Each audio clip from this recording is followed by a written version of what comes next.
হুজুর হুজুর একটু বলবেন, আমাদের এলাকায় তো কুরবানির সময় হয়ে গেছে।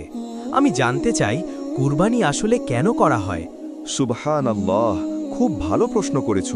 কুরবানি শুধু পশু জবাই না, বরং এটা হচ্ছে ইব্রাহিম ও ইসমাইল আলাইহের আল্লাহর প্রতি আনুগত্যের এক মহান স্মৃতি।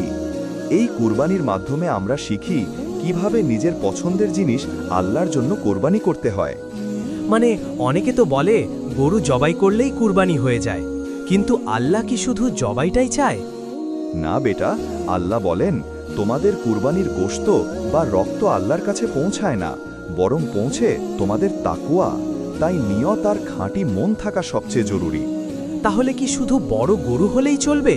ছোট বা অসুস্থ হলে হবে না? না না, কুরবানির পশু হতে হবে নির্দোষ, সুস্থ ও নির্ধারিত বয়সে। যেমন গরু হলে কমপক্ষে 2 বছর বয়সী হতে হবে। চোখ কানা, খোঁড়া বা খুব দুর্বল হলে তা গ্রহণযোগ্য নয়।